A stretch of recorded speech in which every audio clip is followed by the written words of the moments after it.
Hi, everyone. Thank you so much for joining. It's so nice to see so many people again today. For those of you who are new to the events of the Martlet Society, I'll just give a 2-minute introduction. So the society was formed a couple of months ago. The goal of our society is to create this vibrant community for PhD and postdoc researchers where, it's a great platform for communication and exchange of experience to help bring out the full potential of, academics, whether you want to stay in academia or not. So we have 3 branches of events and talks in our society. We have the TMS talk, which is oriented towards the cutting edge research that some of our members are conducting. And it's a, interdisciplinary platform where you can hear about each other's research and communicate ideas. The second branch, which is the talk we have today, is the WBA or World Beyond Academia talks, where we invite speakers who left academia and are succeeding in different areas of whether it's industry or startups or consulting or banking, so that you can be informed of what are the possible career path for you outside of academia and how to get there. We also have the TMS workshops, which is a skill set oriented training session where experienced researchers share their experience, on very tactical things, but very useful things. For example, how to make figures for high quality academic publications. So these are the events we have now. And if you're interested, please subscribe to all these different channels and keep an eye on our future events. So now let me hand over to Elvis, who will introduce you the great lineup of speakers we have today. Hi, thanks, Speaker, for the nice introduction for our society and our events. For today, we're honored to be having the opportunity to get 3 speakers working in quantitative trading, and the PhD graduates from Harvard University, University of Chicago, and Rice University, coming from totally different backgrounds. So some of them are in math department, some from statistics, and some even from material science engineering. And actually, one of the speakers, Ziliang, I have been knowing him for more than 15 years, since middle school. He's been a rock star for all of the years. And I'm also pretty excited to know Xifan, who is a material science and engineering graduate, and I hope their experiences in sharing how they can shift their careers to find their kind of job would be very insightful for all of us. And for regarding the host, you already see Bihe, and I'm going to hand this over to Yudi, who is entrepreneur, who is also a PhD graduate from Cambridge University. So Yudi, could you introduce the Q&A rules? Hi, hello everyone, Yudi. I would like to remind everyone several housekeeping rules for the smooth running of today's session. First of all, can I please ask everyone to ensure yourself is on mute so that we don't have any background noise when our speakers are presenting. Secondly, everyone is welcome to ask questions. You can type your questions in the chat during the talk, but your questions will be asked during the Q&A sessions. There are 2 ways to ask your questions. Either you post your questions in the chat and one of our hosts will read it for you, or if you prefer to ask questions yourself, you can raise hand and we will call your name and you can unmute yourself and ask the questions directly. In general, for everyone to have a fair chance to ask their questions, we suggest for each person, no more than 2 questions should be asked. If you have further questions, you're welcome to connect with our speakers and perhaps arrange a separate conversation. So now, without further ado, let's start today's session. For our first speaker, Minzhe, if you could share your screen, that'd be great. I think that's Ziliang. Yeah. Oh, Ziliang is here. All right. All right.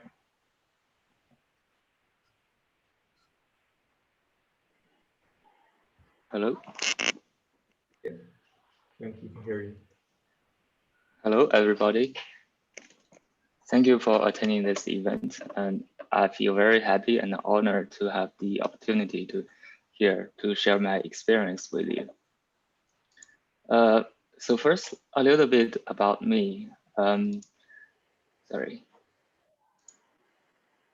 So many years ago, I went to Yinhe Middle School in Jiangsu province, China. So why do I mention this? Because Elvis, who's one of the speakers, hosts today, also went to this school. So at that time, he was already a very hardworking and smart guy. Sorry.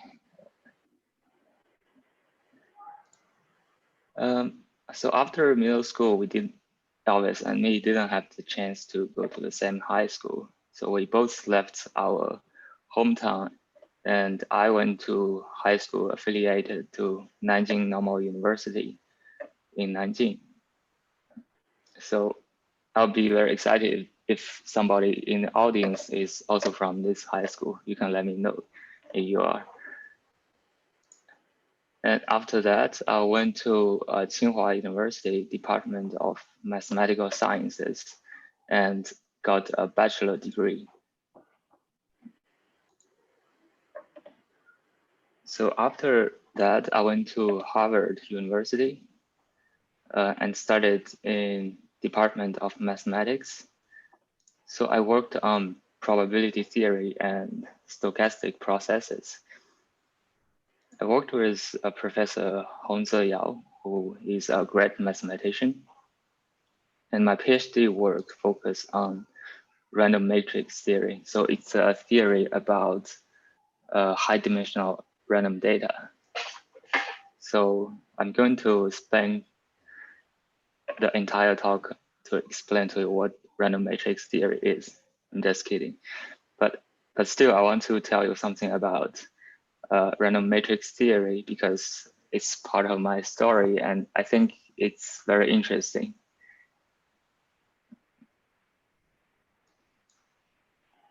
All right, so what I want to tell you is that at the center of random matrix theory, there is a very profound, beautiful, and simple theorem, which is called the semicircle law.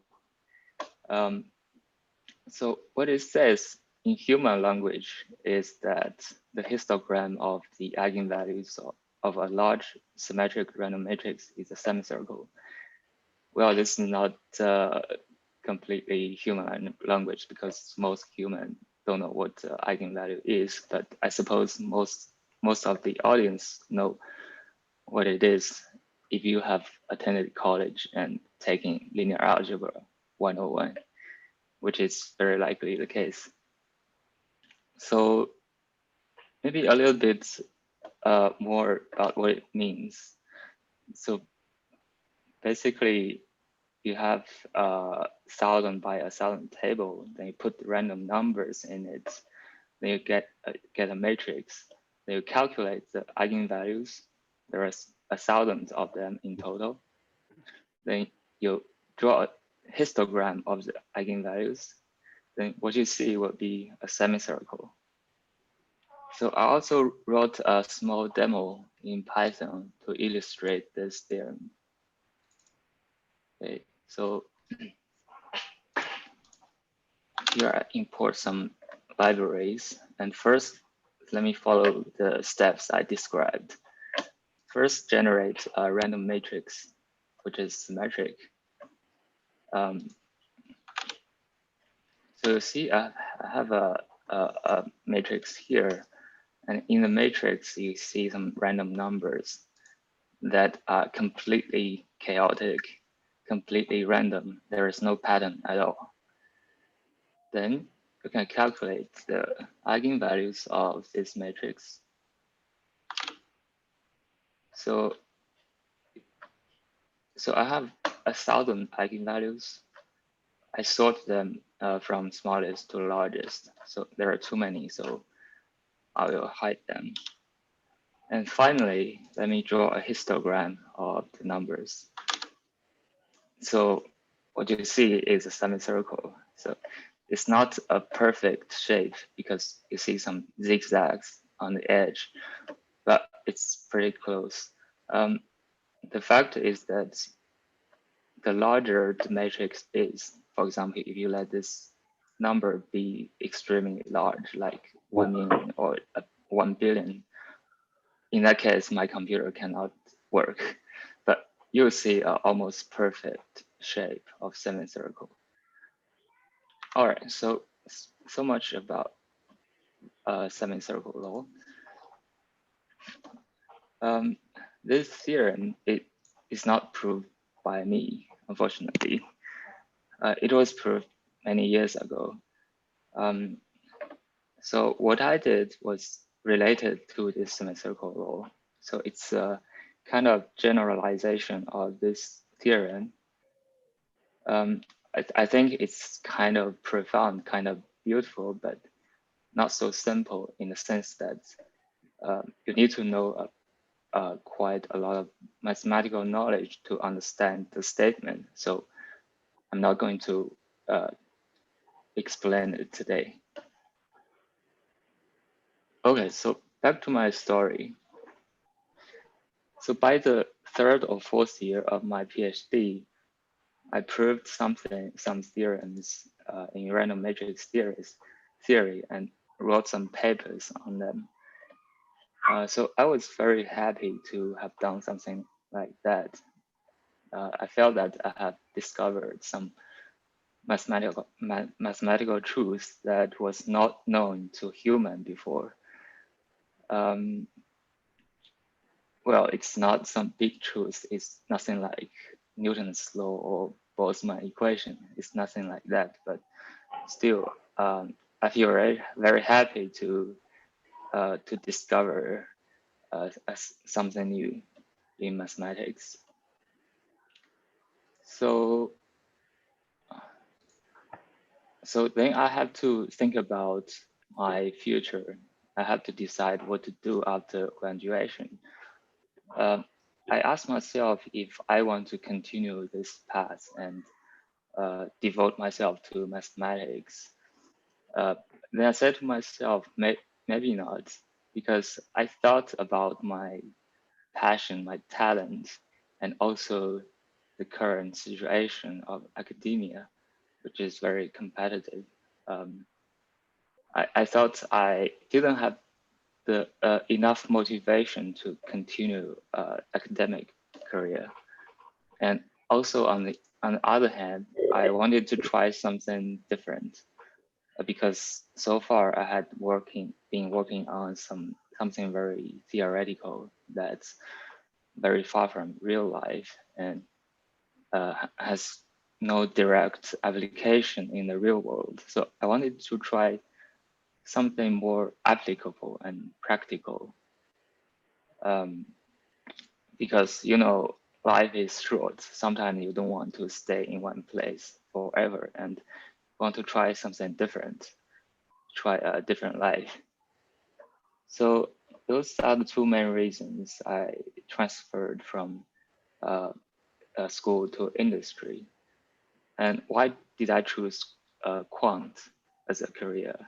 Because I think quant is, to a large extent, it's very close to what I have learned so far, because there are a lot of math going on. And so I chose quant as a career after my graduation.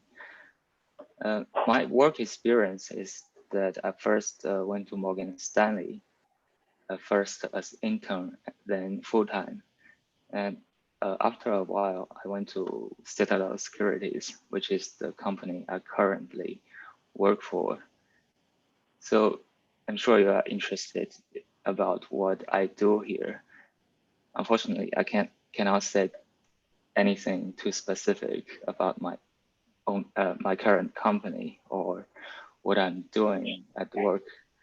But later on, I'm going to share with you some generic tips and experience that could be helpful to you if you think if you consider quant as a potential career for you.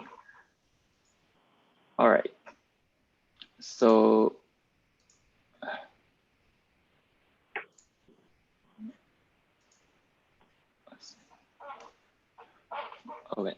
first, I want to make some notes about the difference between school versus industry.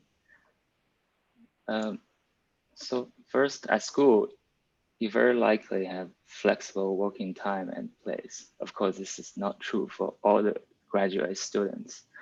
For example, if you work in the lab, you probably need to go to the lab every day and operate on machines or computers and collect results.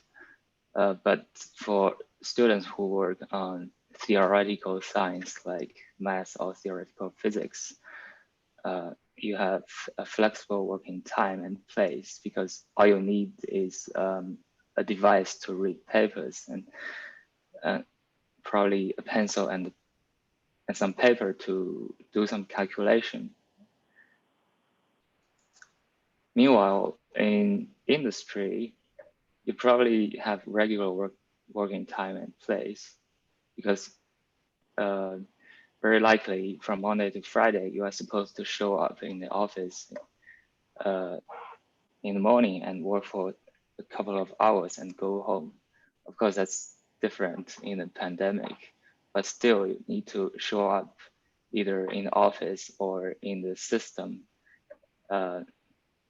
which is a daily routine. So it's hard to say which one is better, actually, because some people preferred a regular working schedule and place. But personally, for me, I prefer more flexible working time and space and place. So at school, as a graduate student, you likely have more freedom to choose what to do. For example, you can read some papers and have discussions with other people and find interesting problems to work on. Of course, it's again not true for all graduate students, but you still have more freedom than in an industry where your project is assigned to you and you have very little choice about what to do, especially for junior people in the industry. When you get senior, possibly you have more freedom to initiate a project based on your own ideas.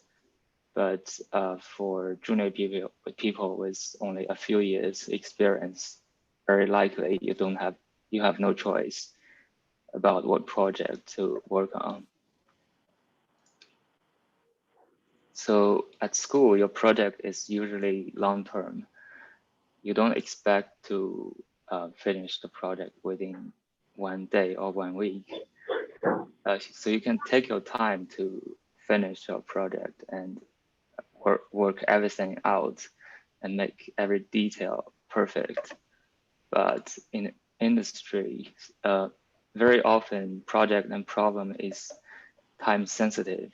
Sometimes you find yourself in the situation that you have to solve a problem by today or by tomorrow. And in extreme cases, you have to solve it overnight. If, for example, you have a meeting the next morning to discuss the problem. So finally, I think I don't have to explain too much on this. So in the industry, you are very likely financially better off than you are at school. So there are many differences between school and industry. So it's very important to know the difference and think about them and make a decision about whether that's the life you want. All right, so next I'm going to talk about skills needed to be a quant. So first of all, programming. This is actually quite essential because in finance, you need to deal with data. So very likely you need one of the mainstream languages like Python, C++, or R. Of course, some people say R is not a programming language, but it's very useful in data analysis. And sometimes shell script is very useful because, as far as I know, in most companies, people work, quants work from on a remote server. They need to operate on a Linux environment. And in that case, shell script is very useful to improve your work efficiency. So you don't have to know every single language, at least here, because at work you usually just need one language. So if you don't know any programming languages, I personally recommend Python because it's kind of it's widely accepted and well supported. So it has a large community. So you basically, if you have any kind of questions, you can always find the answer on the internet. And also in most companies, there are people who use Python, who support Python. So it's a very kind of universal language. And also it has a friendly learning curve. It's not like C++. You know, C++ has a quite steep learning curve. You need quite some time and work to get familiar with it. So of course, some companies have exotic programming languages, like some even have their own in-house programming languages. So you don't need to worry about that because this kind of company, this company is usually supposed you to pick up the language after you join them. But it's always good to know at least the one programming languages because it's so much easier to learn a second programming language than learning the first one, because all programming languages essentially work in a similar way. All right, so next, quantitative modeling. I think this is also quite essential because that's basically what quant means. You need to do some quantitative, build some quantitative models based on data. All right, so what does that mean? So you need to know some statistics, for example, regression, because you know in finance, many models like the factor model or asset pricing model. All right, so about quantitative modeling, I think machine learning is not necessary, but it could be helpful because machine learning is it's getting more popular in the finance industry and it's getting more useful.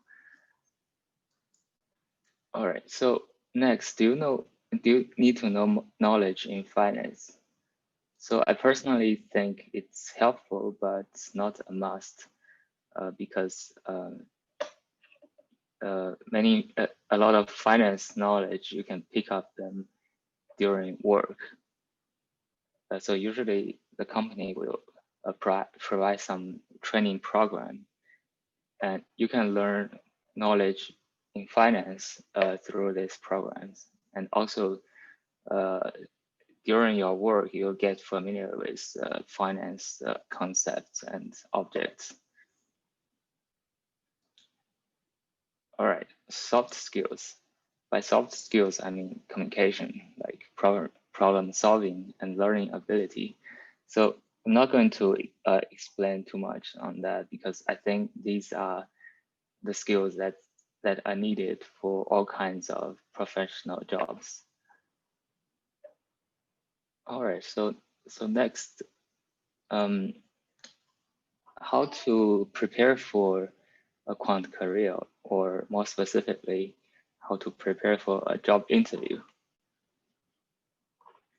So corresponding to the skills I mentioned in the last page. So first of all, it's good to know some programming, to have some programming experience. So it's good to know some basic knowledge about data structures and algorithms.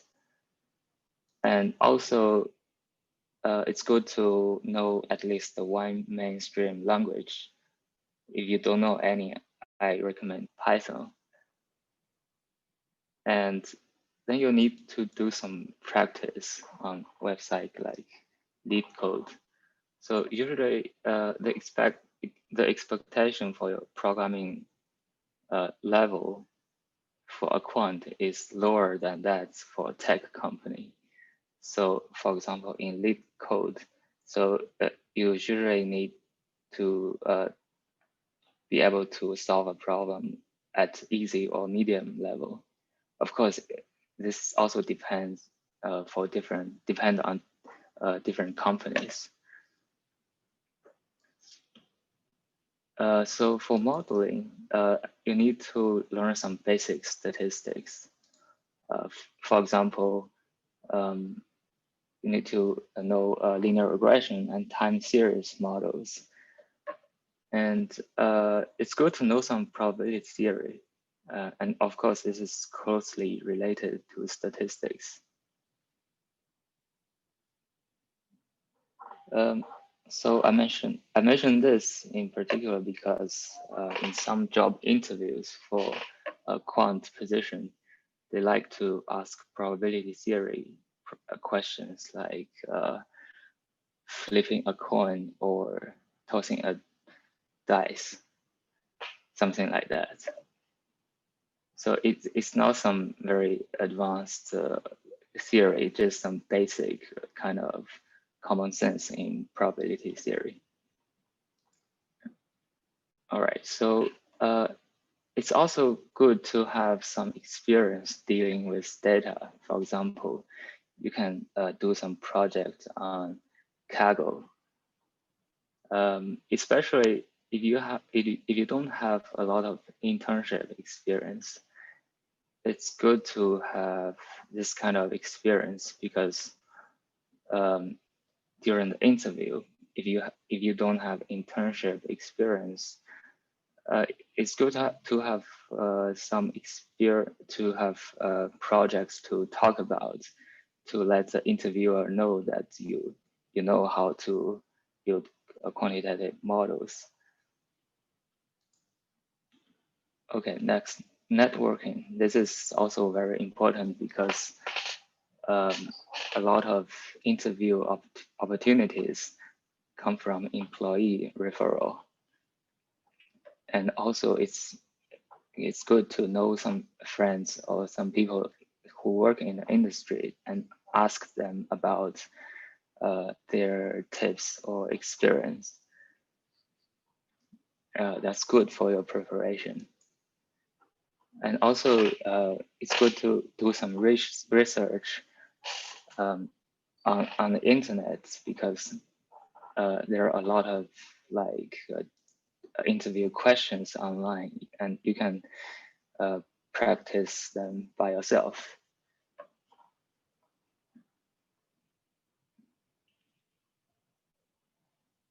All right, so maybe finally, I want to add two more points. Sorry. So if you ask me what I could have done better if I time travel back to my PhD, so I think basically I could have thought early and prepared early for the future after my graduation. So second question is because I transferred to another company after working in the first one. So you might be interested in like what's the difference between looking for a job with experience versus looking for jobs while you are still a student. So I think the biggest difference is that the interviewer will focus more on your work experience instead of some technical questions or what you learned from school. And another difference is that if you are already work for a company and you want to look for a new job, you have to do it secretly because of course you don't want your manager to know that you are looking for a new job. All right, so I guess that's all I want to talk about today. Thank you for listening, and my special thanks to Elvis, who invited me to this event, and two other hosts, Yudi, Beaker, and everybody in the coordination group that helped with this event. Thank you very much. Thank you so much for the talk.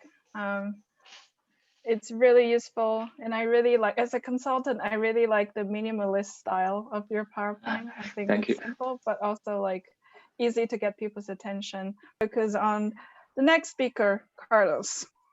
Okay, I'm gonna start it. I'm not sure if you want Minja come first because she already joined. But I can go first, I think. All right. Everybody can see like my screen. I'll get muted myself. No. I'm slightly different from like Julian's background. I'm coming from material science and engineering PhD, so I might give more like experience how I transfer the field from a material science to a special externalist to a quantitative analyst. So so basically this thing happened on the fourth year of my PhD. Initially, when I started my PhD at Rice and joined the material science and engineering department, I was thinking in future I'm to pursue a career in academy. Well, I also I think I did okay in sense of publication. Then, with the time goes on, then I realized the competition in the academy career is very competitive, and because I have a family, I need to take care of my family and those financial stress. I was considering to move to a other field. So initially, I would consider what I'm going to be in if I'm keep doing research in an academy. So basically, if I finish a PhD, I can be a postdoc for at least 2 years, and if everything works fine, I can be a assistant professor. If not, I may be able to. I needed to find another stop for the second term of the postdoc, and maybe just became a research scientist, and eventually became a research professor. And also, you can be a lecturer. As some of my friends, they decide to be a lecturer after a postdoc because they're not be able to find a tenureship professor job. Then, if you are doing okay and you have sufficient funds, and you can be a tenure the professor after all, maybe after 5-6 years of the evaluation of your assistant professor period, and you can be a tenure track professor. Oh, that's gonna be how I'm going to do if I will keep working a academy industry. Sorry, academy. And I was thinking about other possibility on that time. So if I go to industry, if I do anything, here is slightly something about my background. Even though my degree is in material science and engineering, but my advisor, Doug Nados, he's department chair of the physics department. And I've been spent most of the time was doing physics work. For instance, most of the work I've done is fabricate devices and do measurement and do some modeling in console, and combine the result with modeling to see if they agree each other, if the model can explain the experiment results. which is pretty much the work I done in the past 6 years. And if I keep working this direction and move to industry, most likely I would end up being working in a semiconductor company such as some like Micron, Intel, or like Applied Materials, Lam Research. Um, so, but since I've been spending most time in the lab and doing a lot of work in the clean room, I think I'm done with that. I don't want to keep working in a clean room. So the other possibilities could be some some of my friends they gotta be go to like law firm to be consultants for the law firm and be more specifically to the case working related to the let's say the material science industry or the physics industry. And some of my friends they go to move into the manufacturing industry like automobile industry like Tesla or GM. Some of them they go to GE. Also because I'm in Houston, that's lots of students also choose the petroleum service as a career path. A very popular company here is like CGG, who is doing like data service for the oil companies such as Shell or Exxon or like Chevron. However, because of those whole like business is keep sinking since 2014, the energy sector is not doing well since then. Especially after COVID-19, this oil company get a huge losses in their revenue, and of course the oil service company, the upstream, not performing well. It's most company like Baker Hughes, Schellenberg or Halliburton, they are doing like they're laying off employees. So I consider that I'm thinking, why I was thinking why not consider something else? At that moment, I was trying to see if I should do a computer science or like a finance work, like quantitative researcher. So there's some common ground for both paths. Of course, you gotta know some programming language first. So what I do is I take like several computer science courses as well as statistics courses at Rice University. Luckily, my advisor is a nice guy. He didn't say no, and he just said, if you want to take some courses, go ahead. If that's what if that could help for your like future, then I start taking some programming language courses. The programming language I choose is Python because first of all, it's very popular and it's very powerful, like for data science wise the job. And on the computer science side, I took some courses like web design and some OOD courses plus some machine learning type of classes, so testing machine learning, neural network, and deep learning courses. Also take some online courses from the university, get it like a nano degree from there. And on the statistic wise, I've reviewed the knowledge from the like linear algebra, like also take courses in time series, stochastic process, basically pick up everything I needed. And it took about like 1.5 years. I took like more or less 10 courses from these two different majors. And it's a time to decide should I looking for internship in a tech company or a finance firm. So after I have a discussion with my my friend who is a statistic professor, so he said, why not you just give a shot on both sides, and you can do some project on both sides and pick up the one you like. I did several projects to enhance or improve my resume because I'm from a experimentalist. It's unlikely I would get a internship in a tech company or in a finance firm directly without any projects because it's hard to prove my work is relevant to their job. So what I've done is I did, as Zilian mentioned, like Kaggle, I did several, actually 2 Kaggle competition, and I also did a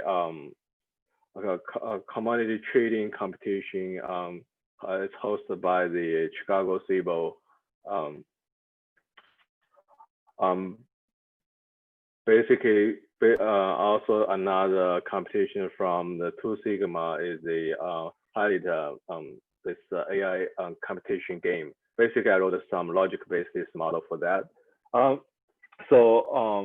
From that moment, I think I have very solid resume to apply both sides. And it's a summer of I think it's a summer of the 2019.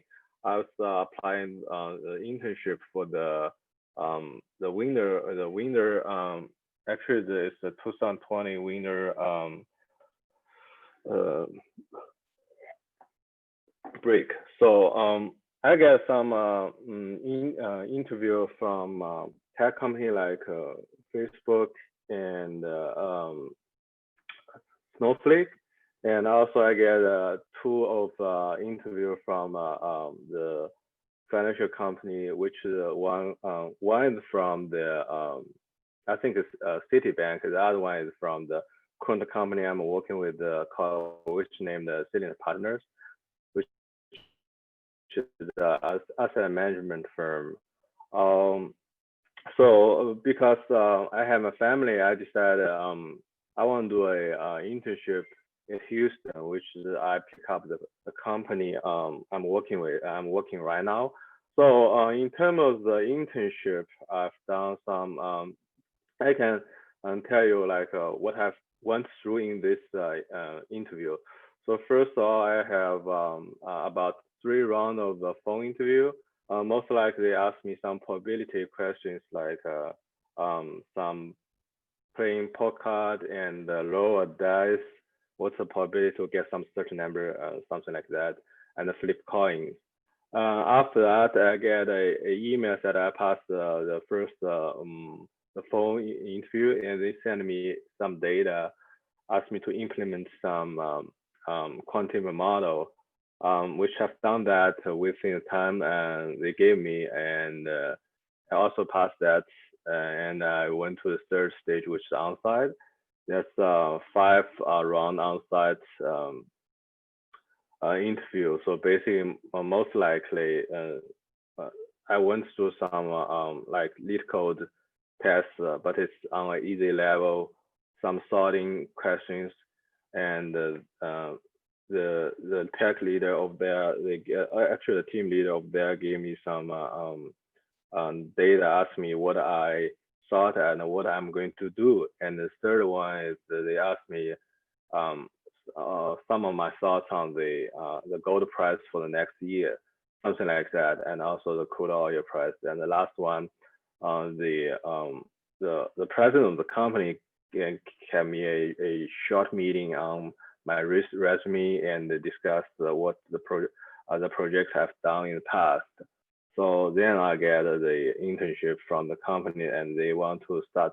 Well, they want me to start ASAP.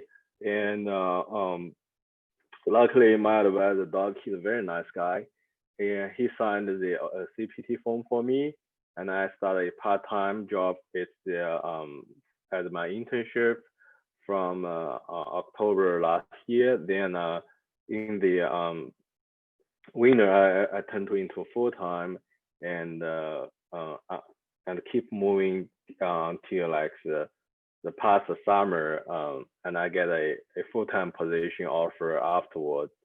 That's luckily because from a transition from an experimentalist to quantitative research is very tough. I still remember we get some tough time in the first year with learning because we have to do work in the lab in daytime, and we spend a lot of time in the night. I still remember in 2018, I never sleep earlier than 3 a.m. in the morning because I have to do some projects, taking courses, finish the assignment, writing report, everything. It's been a tough time, but the result is sweet, and I have to say the paycheck is good as compared to the paycheck from the academy.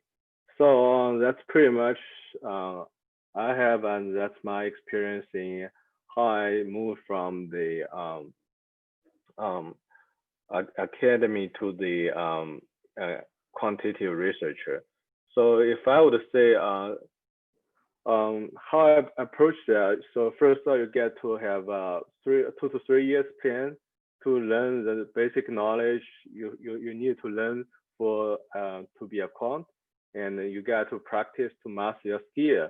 Then you have to expand your network. Basically, all my internship, all my like interview, I got it from internal referral, and because obviously my degree is irrelevant to the field I'm going to work with, and so also you need to prepare and doing a good job in your internship, and to pursue a full-time position. And yeah, that's pretty much about that. Thank you, everybody.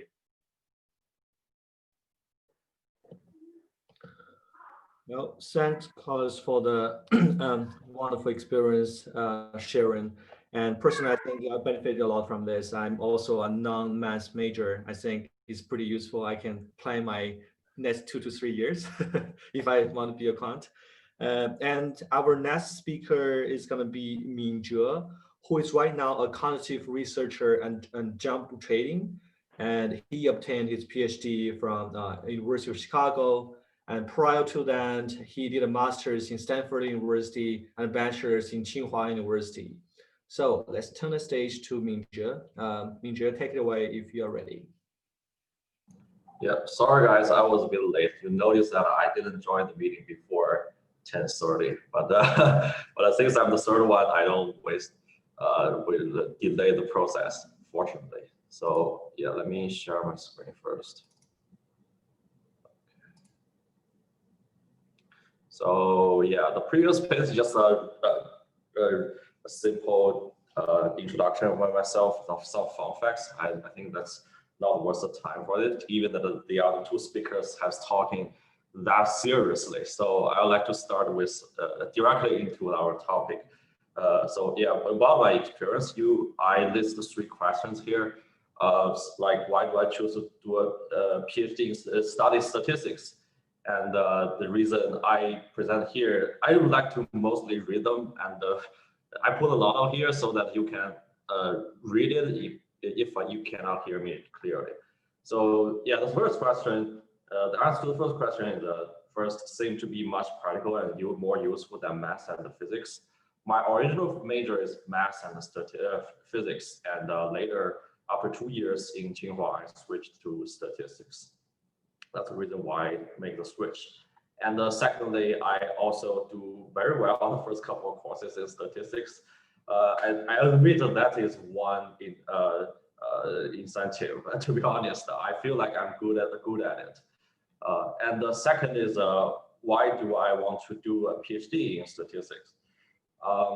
After I finished my master degree in statistics, I still think I didn't know a lot about statistics. I feel like I really need to learn more. That's the first things of statistics and programming also. So that's why I pursue a PhD degree. And the secondly is also seems like the career opportunity for PhD is better, is wider. For example, at least you can choose to be in academia, right? And also, if you join the industry, you can do more research related jobs. Yeah, that's the second reason. And finally is why do I choose the quant as my career? Firstly, I think my skill set can be the core in this industry. So by this industry, I mean high frequency trading and also hedge fund. I mean, they involve the secret sauce in this industry is models, right? Your algorithms, and these are based on mostly statistics related techniques. And the second is it's a good balance between stability and the challenge. I think it is if you stay in the academia, I think it's more too stable, or even into the software engineer, I think it's maybe too stable. But people need some challenge in order to get more excited. So yeah, I think that's a plus. And I think the quant is kind of make a good balance over here. And the final reason is that, yeah, it pays a bit better than the other statistics related career. Yeah, to be honest, this is definitely one of the reasons too. Yeah, and little summary about the process of mine. So from school to industry, I did an intern in job trading, and after 2 years, when I graduated, they provided me a return offer. And how did I get this intern? At first, I actually got referred from a friend I met in a random dinner. I had never thought this. I asked him, and he referred me, and this really worked through. I never really think that can be that easy, but it is, fortunately. And because I didn't anticipate that to happen, so I did not. I do prepare. I'll talk about that later when I tell you about how to, or at least from my side, how to prepare for the interview. But to be honest, at that time, I did not do too much the preparation. Comparing, I do that for the later quant shops. Yeah, so after I've done tons of preparation, in fact, I failed a lot of them. Although I get to the final stage on almost all of them, but unfortunately, I also get failed on the onside, in the onside of all of them, almost all of them. Yeah. So what I want, there are some takeaways. So yeah, try more. Do try more. Too much randomness in the interview. So for example, in the final onsite, there are typically, for example, either in Jump or Two Sigma and Citadel, the onsite typically will be from morning 9 a.m. to 4 or 5 p.m. So that during that time period, that involves 5 to 6 rounds of interview with different people. And yeah, since there are so many people, they will test you, ask a question from so many angles. I don't think I can fully guarantee that I can handle every question they ask. So there are and also the people came in, they maybe just don't like you. They may just okay, look at the background. They just don't like you. They just give you some question that is pretty tough. Just want to discuss you. Yeah, so that can happen. So this is too much randomness. So please do try more. There are a lot of quantitative companies, and I think if you do a little bit of research, you can find a lot. They are all pretty great place to work in, and also the high-tech companies, right? Also the big banks. These are all very good opportunities, and you need to try. And after you try, after 2 years, if you don't like, you can switch, right? Given that you are not restricted by the non-compete. Yeah, but do try more and get an intern. Get an intern first. The intern is definitely really important. At least from my point of view, I get a return offer, so I definitely will lean to emphasize the importance of intern. Yeah, and yeah, treat every opportunity seriously. That's kind of the similar as the first point. And thirdly, as the Carl said, is yeah, the referral is mostly important one. If you can get a referral, your chance of getting an interview will be much higher than the other two options I listed here. But if you can't, you still interested that you don't know anyone in the firm, you can go to the campus recruit.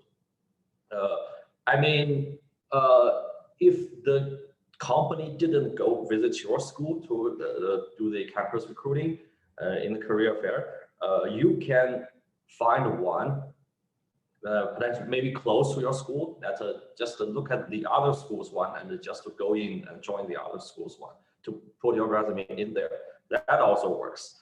But never do, not never, I think, at least I think is kind of totally useless is to online applications. I think especially for the big firms, big names, they just, these are just garbage to them. They don't look at them. Yeah. Yeah, that's how to apply for intern or full time. And the fourth bullet point is know the things on your resume. They will ask you the key almost every corner of your resume. You should know about it because they opportunity can ask you about that, especially the project that you have done listed on there. The research, you should know the risk.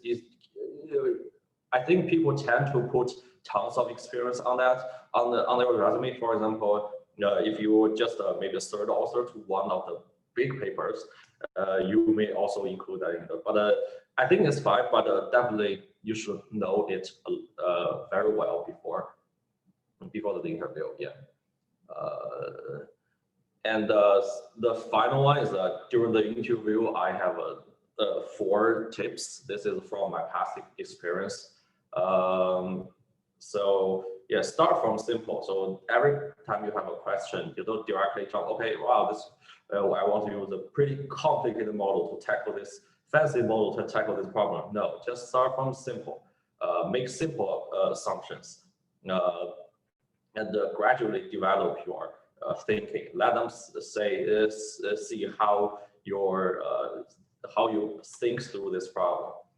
And the second is ask questions. So this also relates to the last 2 points. So ask questions to make sure you understand it correctly.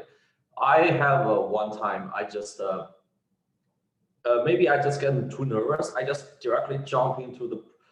I thought I know this problem very well. I just directly jump into the answer, try to answer it as quickly as possible, and it turned out that the question is not exactly as I originally imagined, which is very embarrassing, and I definitely believe that left a bad impression to the interviewer. So yeah, make sure you understand it correctly, and also make sure all the assumptions are reasonable. You don't want to proceed to do anything based on any stupid assumptions. Yeah, they will care about that, your assumptions.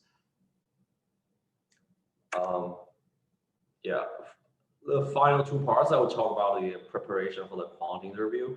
I listed tons of things here. I mostly recommend for you to read books. That's what I think. What I think is, at least that's what I did. But if you don't have time, I think that at least for these books, you can pick several chapters, 2 or 3 chapters to go through that you can grab a full picture of it. At least I think it's safer to do that instead of just randomly search on the internet and look at Wikipedia pages.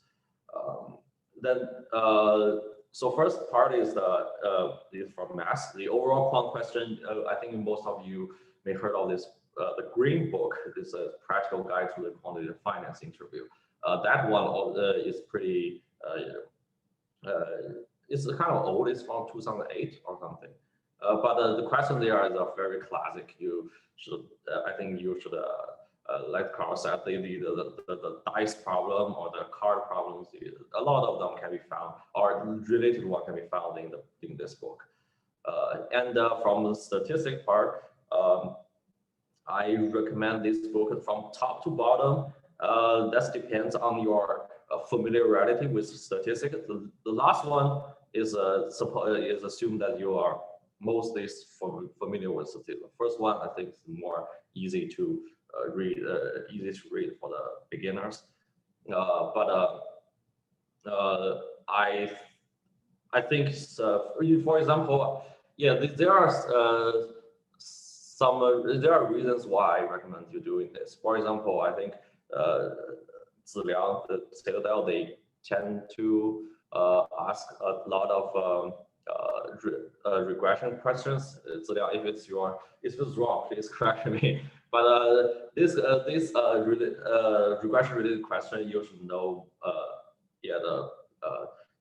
a lot of details about the regression instead of just to know, okay, I know how to use the formula to calculate the beta hat.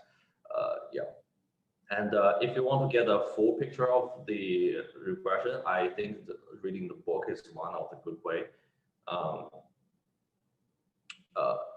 Yes. And secondly is the coding part.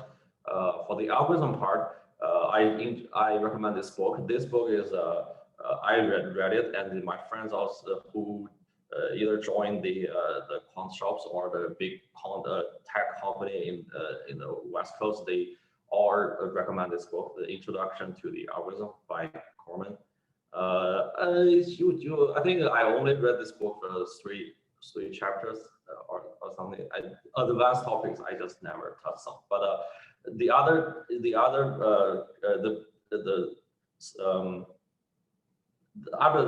content besides the advanced part is, I think, is very useful. It gives me a full picture of the algorithm, and I'm pretty sure that I didn't miss too much things after I read those chapters.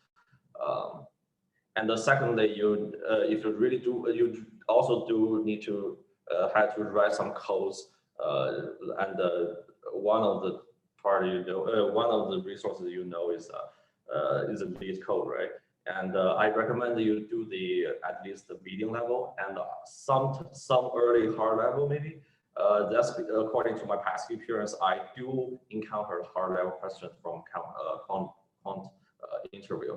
It only happened one time, I guess, and that is happened to be a early hard level. So that's why I put a question mark here. There are not too much sample. Sample size is really pretty small here, just one.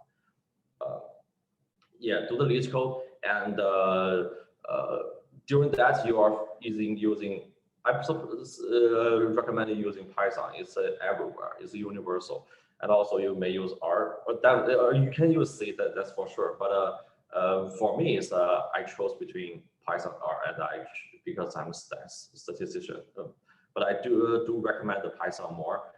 They are more packaged and more utilities in there, and in the future jobs, I think you are more likely to use Python right now. But be familiar with the Python, for example, but not just to write some code. For example, you write a for loop, you write a simple function to calculate something. It's you should know more than that. One way to do that, you can read the books to introduce Python, the deep how the language the compiler, how the compiler C Python works. Because I have encountered this kind of question before. For example, I have encountered the interviewer asked me, is R object oriented or is not? I think some of you already know that, but maybe some of you didn't. Yeah, R is object oriented. If you just write some code to write a regression and plot it in your as you have done in the course, maybe you may not pay attention to that. This is actually an object oriented language. And for the Python, one question they ask is if you write a function in Python and you pass empty list and as a default parameter to one of the parameters in Python, to that function, empty list as a default parameter. What can happen? This is I think I found I happened to find the answer to this question. I didn't know this answer to the question I wanted to was through the interview, but I do found the questions to the when I read a book about Pythons. Yeah, so these are definitely not just about writing some code and run it. Yeah, these are more about how Python and R works underneath. And also, you probably need to familiar with Linux, especially the basic command lines. And I think if you done some computation in your school, I think this part is you should already familiar with. It's just some list, right? List and grab, right? And the matching, the global matching of the strings. Yeah, these are just basic stuffs. Yeah, I think that's it. I don't know. I hope this will be helpful to you. Thank you.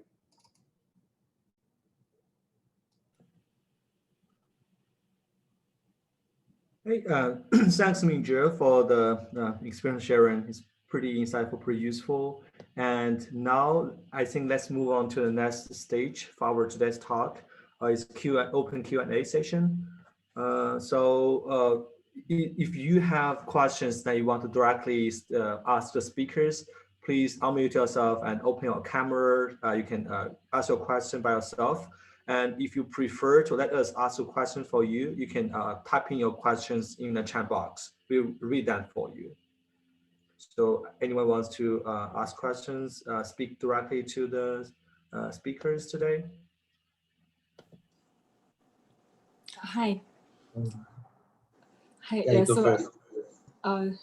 Thank you. So I have a question for Minzhe.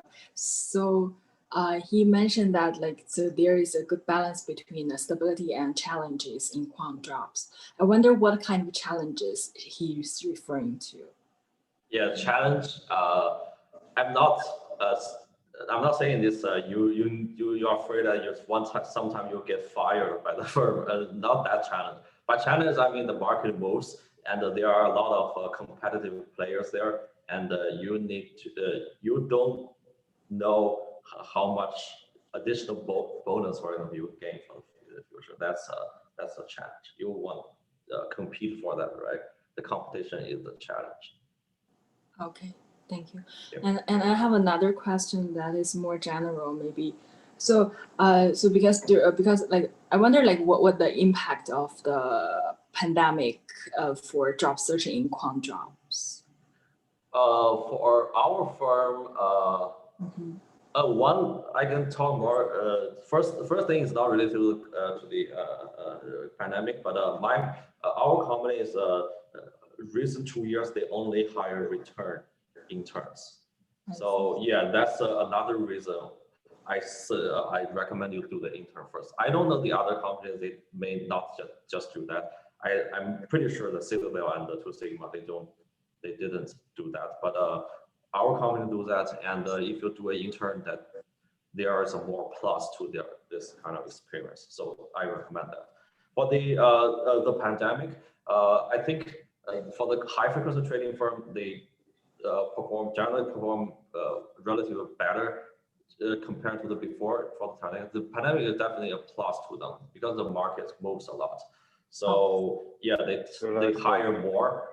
For example, the Two Sigma and the Citadel, yeah, they do hire more. I think Ziliang, could you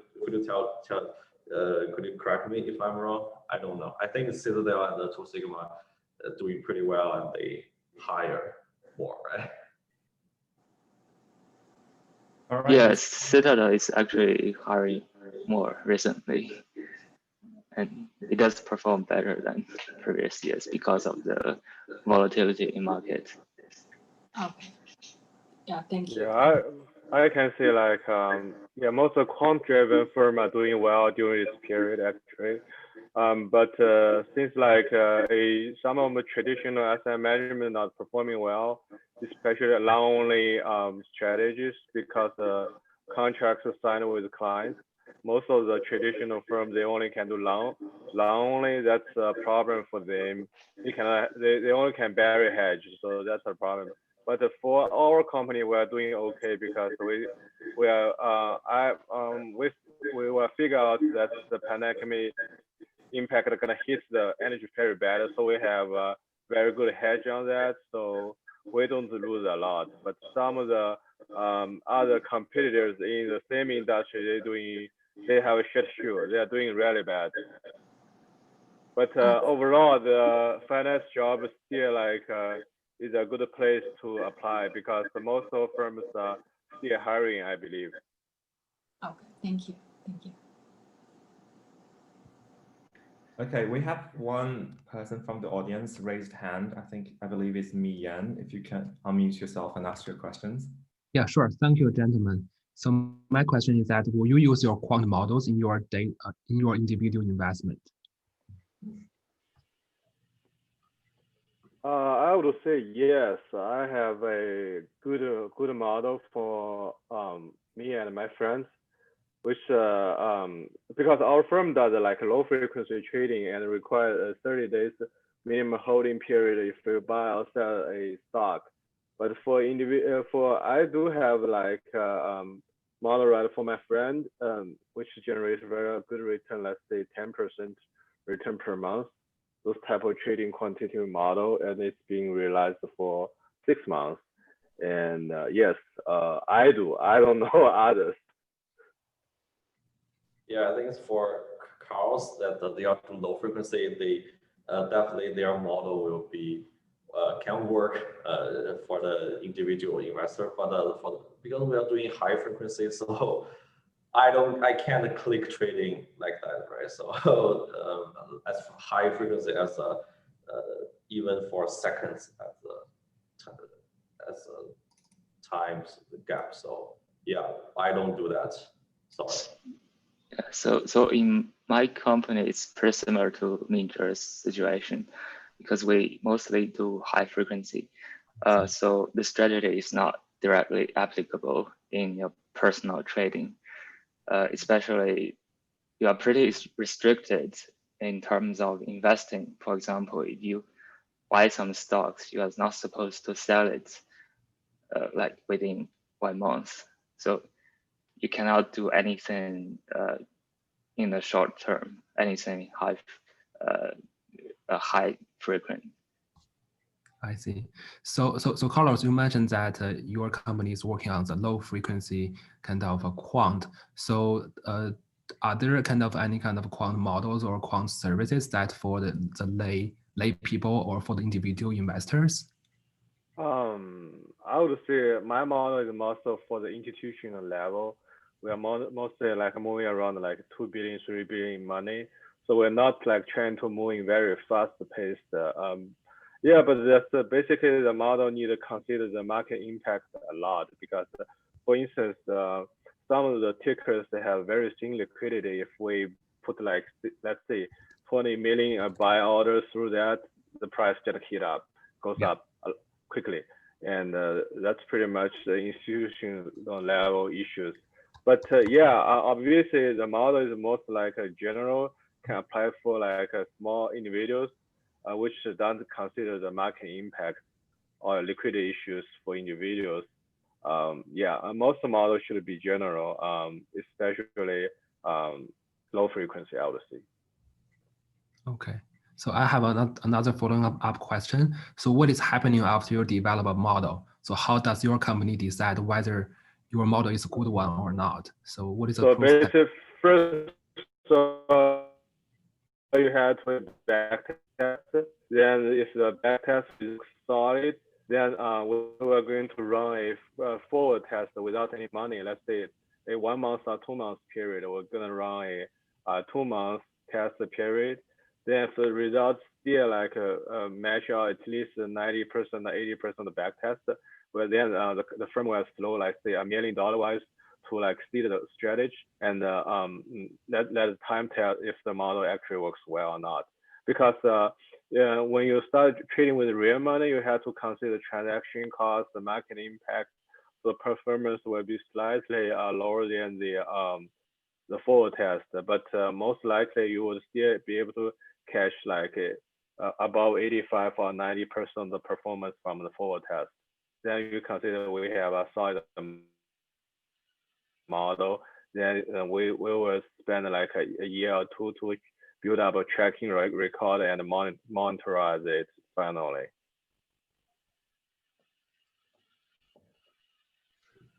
Okay, thank you. Do we have more questions from the audience? Oh, okay. Hong Xiao, go ahead. Yeah. Yes, so I have two questions. So the first one, I have two questions for the speakers. So the first one is that you mentioned that the coding skill is much more important than the than your financial background. So let me introduce myself. I am a first year PhD student in economics. So if I am going to develop myself into this track, so I just want to confirm if it is best for me to put more of my time into my programming skills rather than to study the financial knowledge. So this is my first question. And I think if you are primarily looking for quant jobs, I'll definitely recommend you to pay more attention or most of the attention on the coding and maths or statistics related stuff. But there are also opportunities for I think there are also a lot of opportunities for the economics background specialists. For example, again, Citadel, but Citadel not Citadel Security, but Citadel hedge fund, right? They have recruited a lot of economics background to the fundamental based trading. I think Citadel, is that true? I think it is, right? I think that's true for Citadel. Yeah, so yeah, they definitely have a market over here. So this depends on your interest also. So, yeah. okay, yeah, thank you. And my second question is somewhat detailed. So I would like to ask, is the machine learning skills getting more popular in the quantitative trading strategies? And does the traditional CTA strategies start to fail in this market? Yes, so that's it. Thank you. So my opinion is traditional models still works pretty well, because in finance, very often the data is very noisy, and some fancier models, it's very easy to overfit. So sometimes people prefer to use more classical models over like neural networks or fancy model like that. Yeah, I think definitely you need you still need the intuition from the financial knowledge to start your model as a prior knowledge. And also, for example, in the more complicated financial derivatives like option, I think they are still more likely to use the traditional pricing model, for example, the electros stuff, right? That's what I heard about. I don't do option trading, but I think for these more complicated derivatives, they use the financial knowledge, financial models more. Okay, thank you. Okay, so we see a question in the chat box, and so after this, we will have one or two questions since we already is already 1 hour and a half. So I will read a question for Valentina. So this question is for Ziliang. We know that the CEO Peng Jiafei company is one of the few Chinese CEOs in the US-based companies. how does that form the dynamics in your company?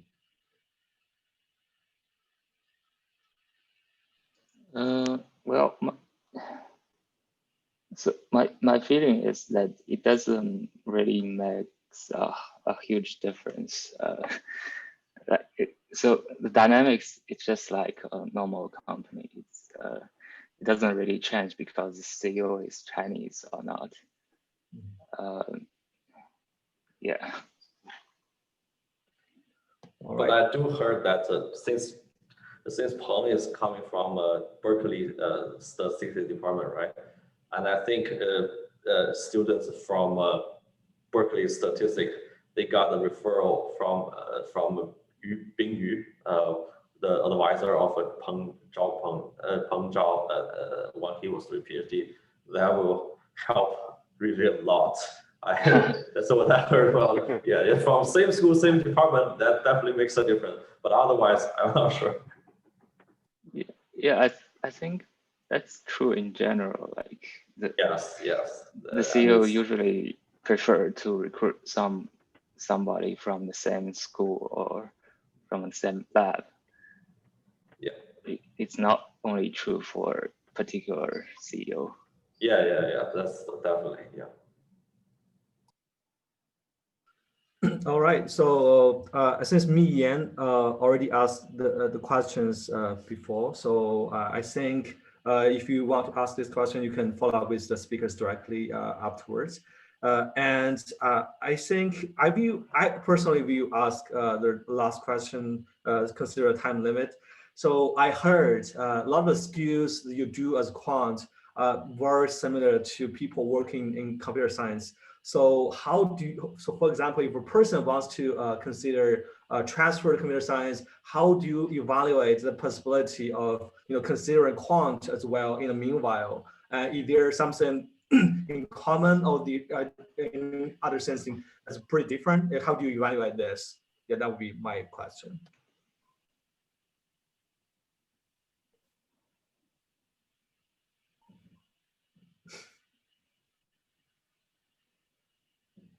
Oh, I asked a hard question, right? Because I'm not from computer science background, I didn't work in that industry, but I do see a lot of people coming from the West Coast high tech companies. Even the high level leaders, team leaders, they are coming from they were coming from the high level in the high tech companies in the West Coast. But in terms of what skills are different, I think there are, as you have mentioned, there's tons of overlap, especially for the coding and machine learning knowledges. But for the difference, I would say that depends on what's your original role. If you are a data scientist in a high-tech company, then you may do more testing. Most of the data scientists or data analytics, they do more testing things instead of prediction. But the quant companies, they do care or only care about the prediction instead of testing. So that's a big difference. And if you are a software engineer in the West Coast, big companies, I think you may need more stats or probability or math related knowledge. I would say, yeah.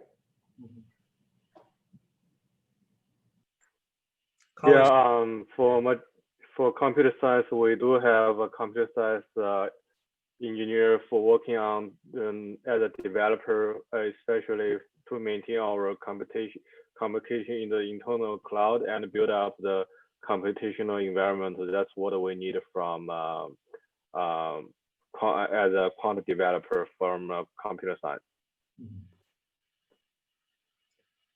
So Liang, do you have something you want to add now? Yeah, so in my company, there are some some developers who support the infrastructure. But it's different from quant, of course. So if you transfer from a programming job to a quant, I guess the major difference is that you need to learn some statistics and math knowledge or some knowledge in finance to be competent for the job. Okay, I see. So since we already get 1 hour and a half, I think let's thank the speakers, the three wonderful speakers again for their experience sharing. Really appreciate this opportunity. And regarding our the WBA talk, this is the 5th episode of our season 1. We will have 2 more talks lined up for every 2 weeks. That will be centered around startups. And if you have any suggestions for season 2, any of the topics you want to listen to, just feel free to shoot us email, and we'll be try to satisfy your need. And once again, let's thank all the speakers and thanks for the audience for the time. And hope you enjoy the rest of the weekend. Thanks everybody.